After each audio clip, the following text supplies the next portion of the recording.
What's up, guys? Fitz and Jeremy here, back again with Split Decisions podcast.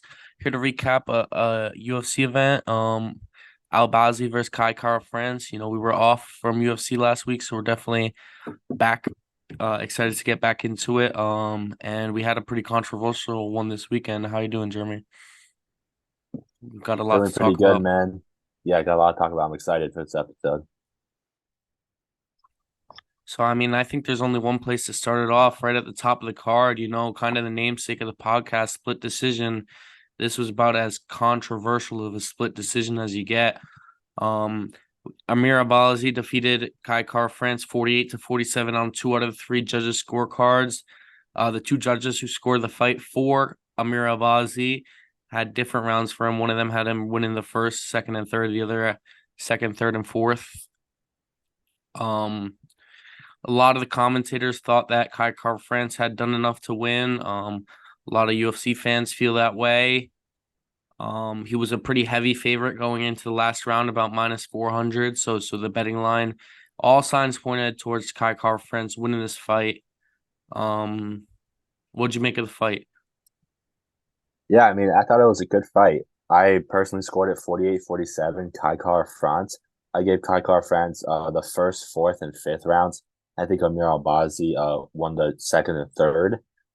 I think that where the judges might have gone wrong is that, control is so valued like in the UFC scoring rules. If you look at the UFC scoring rules, it's like I forget exactly what it is, but damage is at the top, but control is also up there.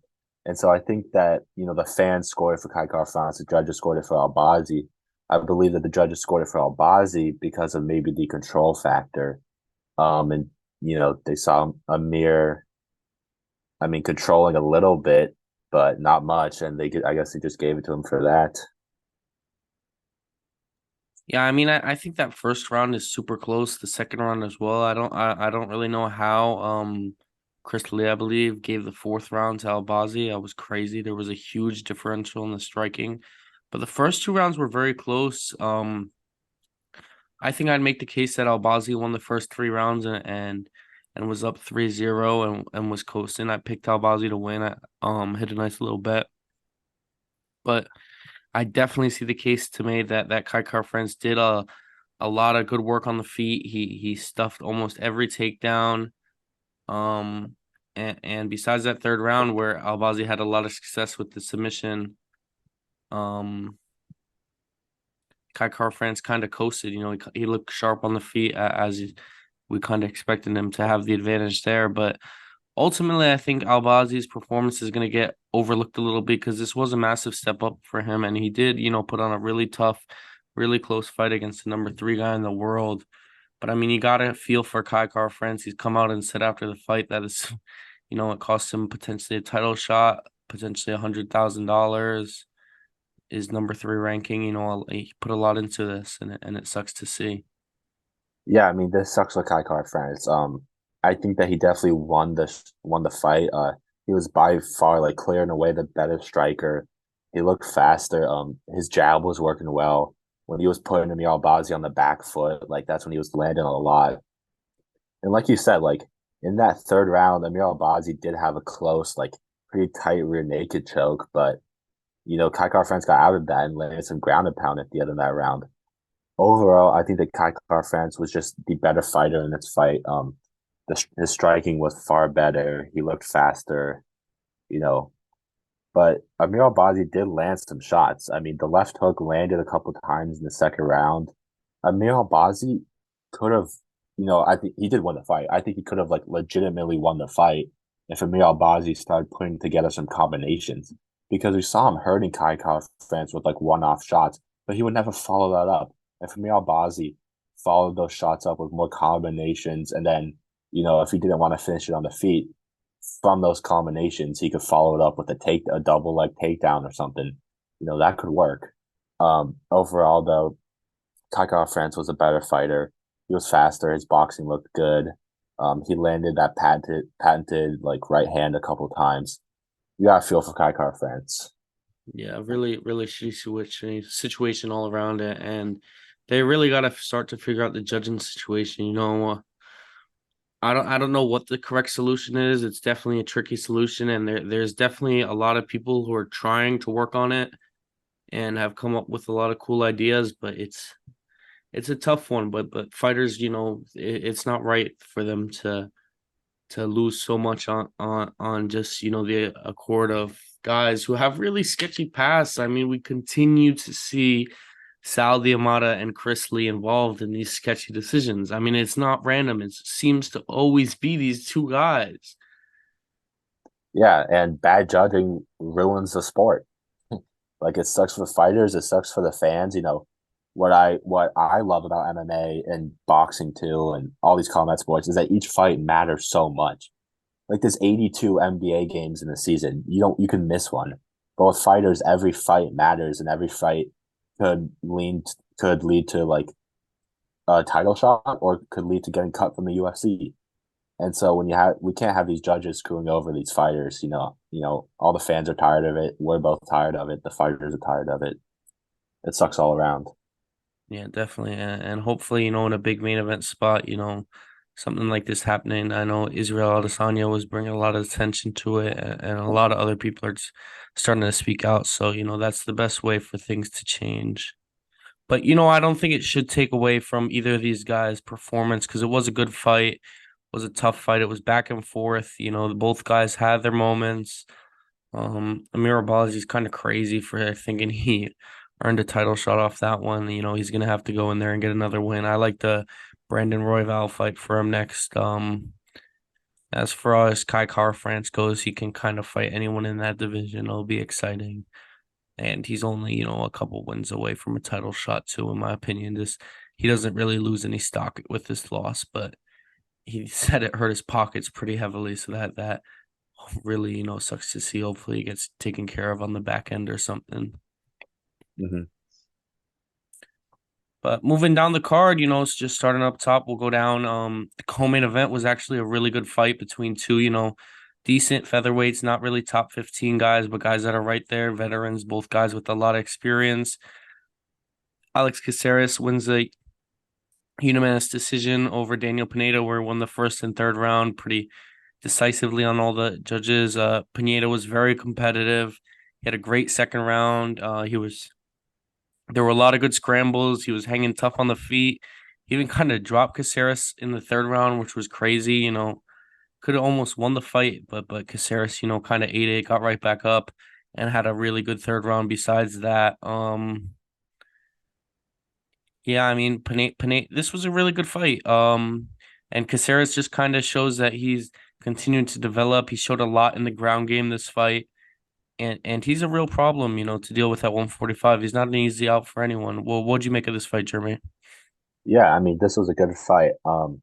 Caceres impressed me with his takedown defense and his wrestling defense and his scrambles. I mean, there was a lot of times when Pineda would shoot a takedown or get to the ground, and Caceres was like almost always ending up on top, except for that second round that you mentioned. That was obviously Pineda's. That was his best, streak of the fight, best part of the fight. He was on top of Caceres, and he had some good ground and pound, and he threatened some Kimuras. But he was Pineda was very patient on top. He just really wanted to maintain position. And then Alex Caceres, like on the feet, I mean, he was just piecing them up. Alex Caceres landed really nice to the body. But the thing that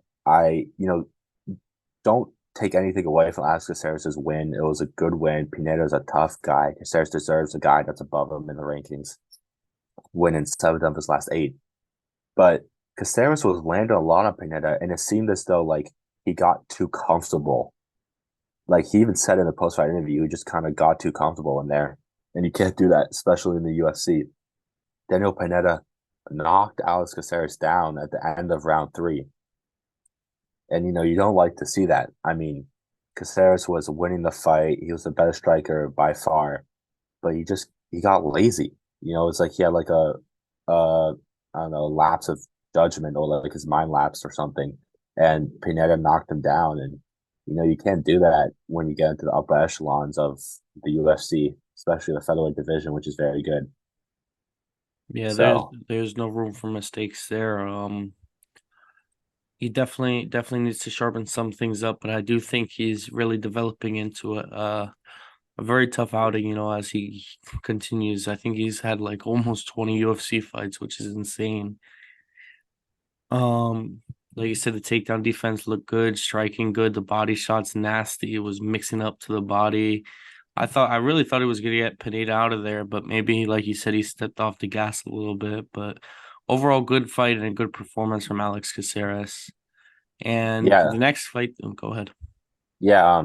I mean Daniel Pineda kind of gassed out. He took Caceres down and like he was gassed, man. I mean he put a lot of effort into that fight, and I mean as I said, like he gassed out. He ran out of gas, but he's tough as nails, man. Daniel Pineda, tough as nails. He's a he's a beast, man. I mean he did gas out, but he kept in there. He kept fighting. He was taking Caceres' shots, and he kept shooting those takedowns. So Yeah, good fight. And another good one was seeing Jim Miller go out there in 23 seconds, knockout Jesse Butler, who, you kind of feel for him. He's only coming to the UFC on 2 days' notice, having to fight a tough veteran like Jim Miller. But I mean, he got flatlined. Jim Miller came out and just knocked his head off of his neck. Mean left hand, set it up with the combo. Easy work for Jim Miller.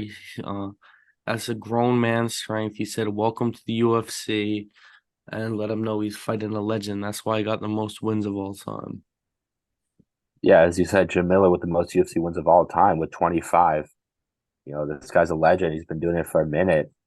And this fight was one of his best fights, one of his best knockouts. I mean, he steps in there, KOs Jesse Butler, UFC newcomer, in 23 seconds. And they were mentioning this in the broadcast, but man, Jim Miller like got some power. He got some crazy power with that shot because his lead leg was like so far forward. His lead leg was like basically past Jesse Butler's feet. And so through that, he just came forward, threw his whole body into that punch, and it was a nice knockout, man. Definitely the performance of the night.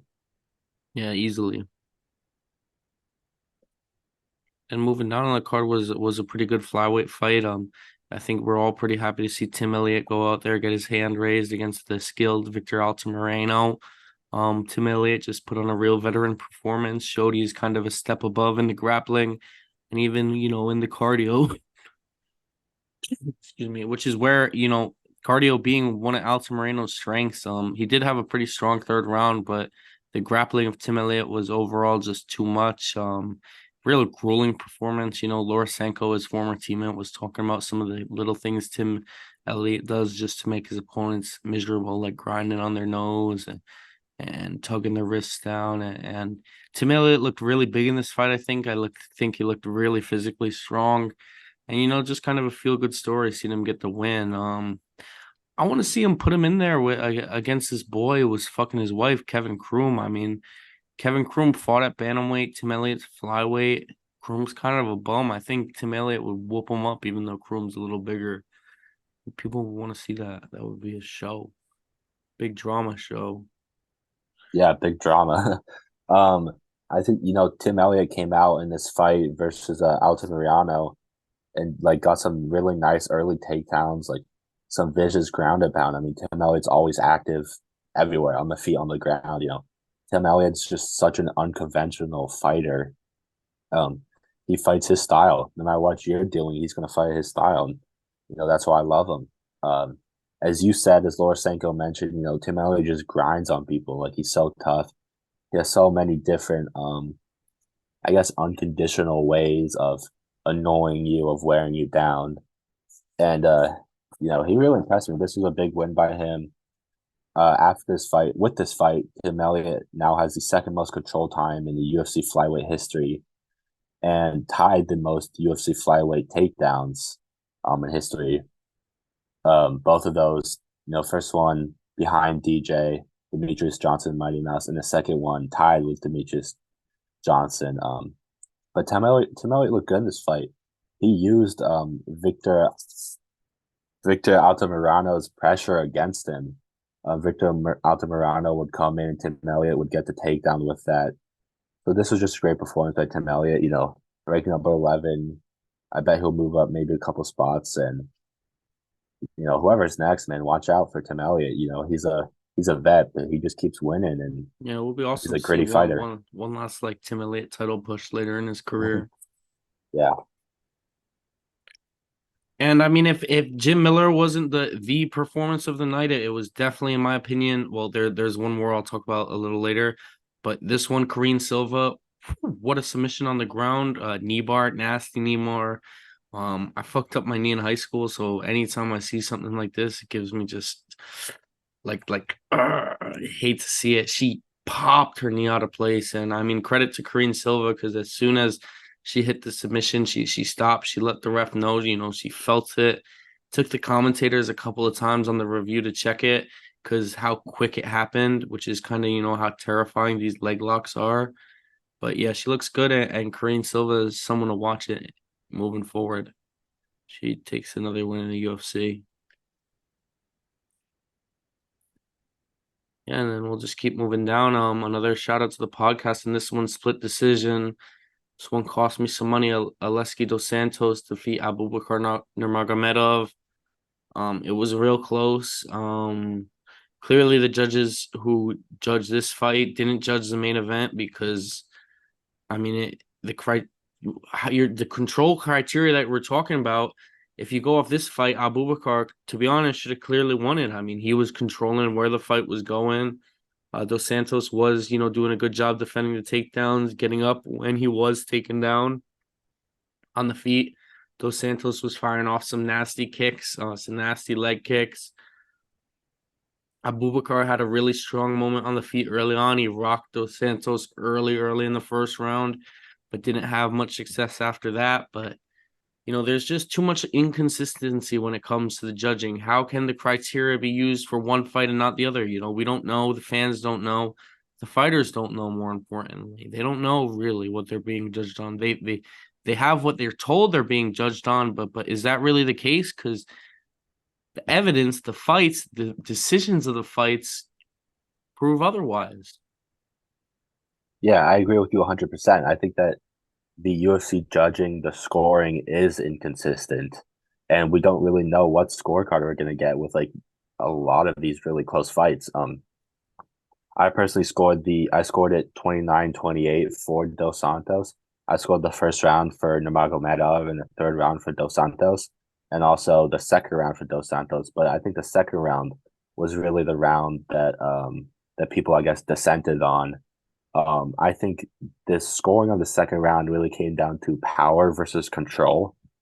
Um, Nurmagomedov was pushing the pace. I mean, really the whole fight, but also in the second round, he was pushing the pace and he had Dos Santos controlled up against the fence. And so, if you're gonna score that round for Nurmagomedov, you're looking at the control. But then on the other hand, on the other side, Dos Santos was landing some nice shots. He was really attacking that lead leg of Nurmagomedov, and he really showcased his power. So I personally sided on the power against the control in this round. I scored it for Dos Santos, but really it was a really close fight. If it went to Nurmagomedov, I wouldn't have called it a robbery. I wouldn't disagree with it. I wouldn't have called it a robbery though. But then again, two really good strikers in this fight. Nurmagomedov was, pushing the pace for most of the fight. He was getting the control against the fence, but I think just that overall, Dos Santos landed more shots, and his shots had clearly more of an effect on his opponent. Yeah, and it was a nice performance from Aleski, coming off a pretty long layoff and a PD suspension. So showing that, it probably was just a tainted supplement. And even, at 36, 37, he's hanging with some real tough top welterweights, which is not easy. And he's always an action-packed, exciting fighter, exciting striker that you're gonna wanna watch when he steps in the octagon. As far as Ubakar Nurmagomedov, Khabib, probably going to disown him at this point. Two losses in the UFC just is not acceptable in that family. Next fight on the card, was to me really frustrating to watch. Daniel Santos, put on a pretty good performance, but I mean, Johnny Munoz just kept pulling guard, accepting takedowns, not the type of fighting style you want to see. I mean, I thought this guy was a wrestler. He's clearly not. Daniel Santos kicked him in the dick like 3 times, so maybe that was affecting his ability to shoot. He was trying to be cute on the ground. It wasn't working. Got dominated, looked foolish. This is a type of performance that pretty much, could get you cut. So you don't like to see that from Johnny Munoz.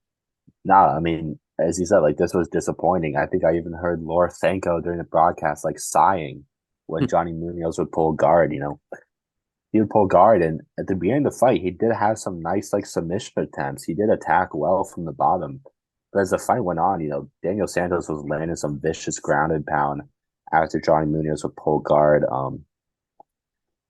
When you go to the feet in this fight, when you look at what happened on the feet, Daniel Santos is clearly the better striker.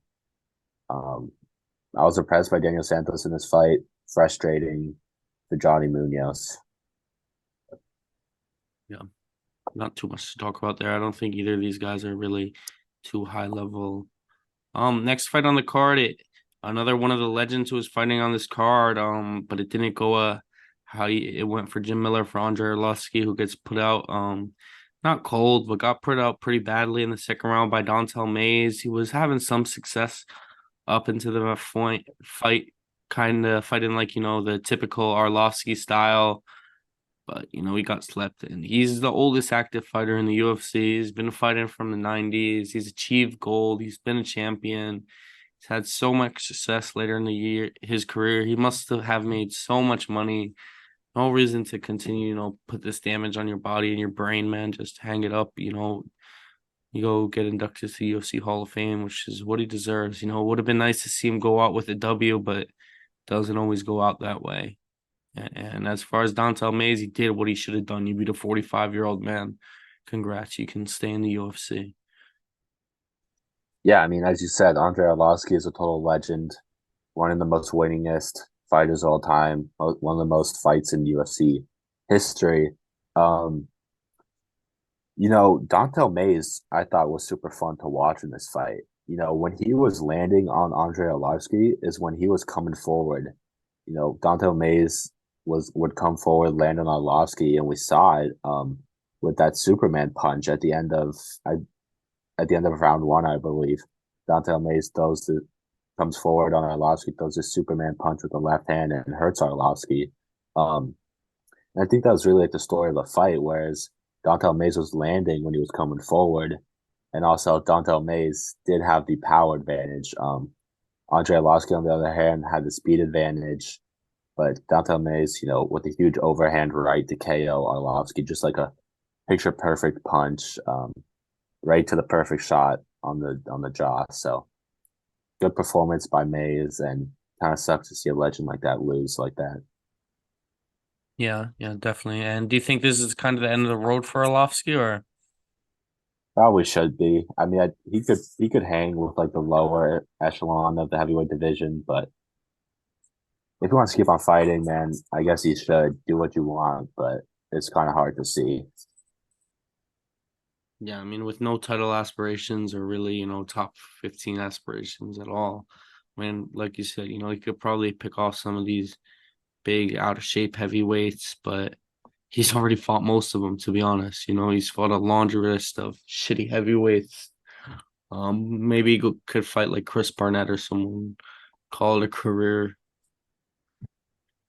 Next fight on the card, I actually kind of got pulled out from watching, but I was a little surprised from what I've seen. I thought John Castaneda put on a good performance, and I saw a certain group of people online saying it was a little bit of a robbery that they thought Morten Gafarov deserved to win. Gafarov came in a lot of momentum, of course, his fellow countryman. The fight before got a huge, crazy knockout. So good on Castaneda. This was a good fight. These guys really went at it. Castaneda showed off good skills all around and a really good gas tank and got the decision victory over a tough debutant. Yeah, this is Murin Gafarov's UFC debut. I hadn't seen really anything from him before this fight, and he like totally surprised me. I mean, he just came in and he was just throwing bombs at Castaneda like all night. He was throwing everything behind his shots, and that lasted like the whole fight. It was crazy to see. Usually we see guys throw those huge bombs, put everything behind those fights, Fade and away. yeah, and they gas out. But not this guy. He kept coming. He kept closing the distance. But Castaneda did land a huge head kick and then a right hand that hurt Gafarov pretty bad. So I think that won Castaneda one of the rounds. I believe that was the second round.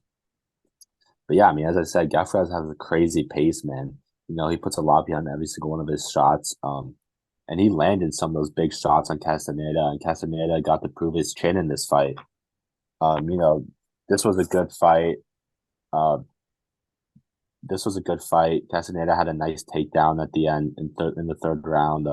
Had some good control, and when Gafarov would throw those big shots, like he was off balance a lot of the time. He would throw those huge shots and miss, and he'd just be off balance and open. Um, for Castaneda to land shots on him. So I think that Gafarov can't. He's got to work on that. Yeah. When you leave yourself open in the UFC, you're gonna get hit. So Yeah, that's yeah. just what happens. But it wasn't all bad news for the Tajikistanians. Muhammad Naimov gets a win in his debut against a tough Jamie Malarkey. The commentators were talking about, how all these people in Tajikistan were staying up till 4 in the morning. They packed a stadium full just to watch these guys go out there. So you know how much it means to them. And Jamie Malarkey was looking great, looking sharp, showing off all his skills, his tough striking. But kind of what has been his kryptonite his entire career is he's a little chimney and he got caught and laid out again. Now, this is like the third time I think we've seen Jamie Malarkey really put out inside the UFC. So I think he's someone we have to mark down who definitely has a questionable chin. And Namaev was the biggest underdog on this card, so that's a huge, huge cap in his feather in his cap to come into the UFC as such a big underdog against a really tough opponent. Borderline 15 guy, top 15 guy, and go out there and get a prolific knockout victory. Can't have a better UFC debut than that. Yeah, I mean, you know, Muhammad Naimov didn't even know about this fight until Tuesday. Duran Kutaladze pulled out, and as you said, he was the biggest underdog on the card. This was his UFC debut. David Malarkey in this fight was just putting the pressure on. Like he was coming and he was coming in, throwing in shots. But Muhammad Naimov was winning the exchanges on the inside. He was getting the better of Malarkey on the inside. A couple times he landed that uppercut, and he looked good, man. Muhammad Naimov, as you said, like UFC debut. This was a great performance for a UFC debut. I think he had some really nice spinning kicks.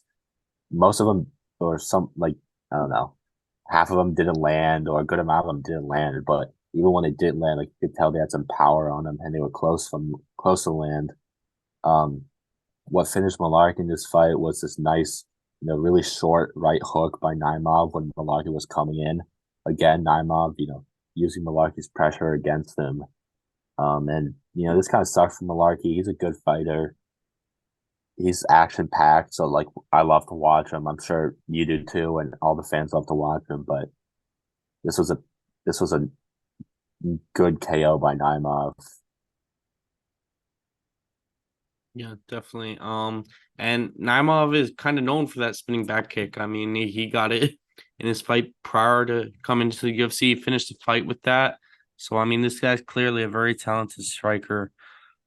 He and exactly, Malarkey was using his range great. I mean, he was picking him apart from a distance. But like you said, when Naimov was able to go in and be all the way in, he was landing it and he finished it like that and landed a bomb. So great performance by him. He's the other guy I think, top three performance of the night. Definitely Silva, him, and Jim Miller, three emphatic finishes is on a pretty decent card, but those three fighters really stood out. And then, just I'm gonna blow by some of these last three fights, these early fights. Elise Reed, this was another one that was kind of a tricky decision because Jinh Frey had a lot of control, but Elise Reed was kind of landing the damage on the feet. We've seen the judges in this one go with the damage over the control. Not too many people were said about it, but there's definitely a case to be made, specifically with the fights that went on later in the night. But just once again, this highlights the inconsistency of the UFC judging and why it's such a problem. In the second fight of the night, Damon Blackshear got a nice second round victory against someone who I rated, Luan Lacerdo.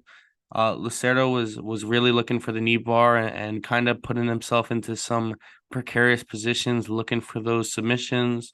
And against a guy in Blackshear who also knows what he's doing on the ground and knows how to defend himself, he ended up getting himself finished.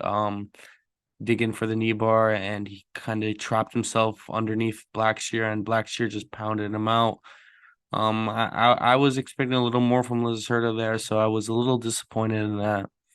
Then the first fight of the night, Felipe Lins, improves to 3-0 at light heavyweight. He's a guy, he was very tumultuous UFC before moving down to light heavyweight. He showed some growth in his grappling game, I believe, because, kind of known as more of a striker prior to this fight, but controlled Maxim Grishin for the majority of the fight against the fence and landed some takedowns and landed the better, fight on the shots on the feet as well. So kind of controlled the entirety of this fight. But nothing too crazy in any of those three fights. No major news. But overall, decent card. I think the highlights definitely are that something needs to be done with the judging. We need more standard criteria. Caceres, looked great. Jim Miller, great to see Tim Elliott get a win. Karine Silva, what a submission. One of these girls we want to watch out for. And then Muhammad Naimov showing up in the UFC, definitely someone you want to keep an eye out on. Yeah, I mean, this was a fight night that was kind of going under the radar. Not many big names, big fights, but it did perform some really good finishes, some good performances. I was impressed by Tim Elliott. I was impressed by Muhammad Naimov. A couple other guys. The main event result is unfortunate, but other than that, it was a good fight night. Yeah, I agree. Like a B plus maybe. And then just real quick in some fight moves, two middleweight fights announced. Gerald Meerschaert versus Andre Petroski, two pretty highly touted grapplers. Then one I'm super excited for, Chris Weidman back in the UFC after almost 2 years off against Brad Tavares. Chris Weidman is probably my personal number one favorite fighter of all time. Let's go, Chris Weidman, bro. Yeah, I mean, I don't know. I'm nervous. I'm gonna really be nervous. He's the one fighter, I'm nervous for him when he gets in there every time. It sucks seeing him break his leg last time out there, but he's had the time to heal off, and this is definitely a winnable matchup against Brad Tavares. But not an easy matchup. Brad Tavares, is a veteran and never an easy out, but we're gonna be rooting hard for Wyman. Yeah, Brad Tavares is a vet. Obviously Chris Weidman's a vet too, very good. It's going to be interesting to see, if Weidman has some ring rust or even maybe some nerves about throwing leg kicks. I'm a huge Weidman fan, man. I'm going to be rooting for him hard that night. Yeah, me too, but definitely he's gonna have a lot of factors going against him. He's getting up there in age, hasn't fought in a while, coming off a devastating injury. But it would be awesome to see him win. So we'll try to will him to that victory. But besides that, man, I think it pretty much covers it. I had fun breaking down the fights again. We'll be back later in this week. We got a pay-per-view coming up this week. Not the biggest pay-per-view in the world, but a great co-main event with Beneil Dariush versus Charles Oliveira. That's fight of the year candidate in my opinion. Those guys are gonna go after it, and we'll talk some tough too. Excited to watch the episode of Tough tomorrow. Break it down. Episode 2. Dana White talked about how excited Connor was to see the first episode. So let's hope this season delivers, and we'll keep breaking down these fights for you guys. Yeah, I'm hyped for the next episode. I'm hyped for the pay-per-view. I'm hyped for Tough. So thank you for watching. All right, guys.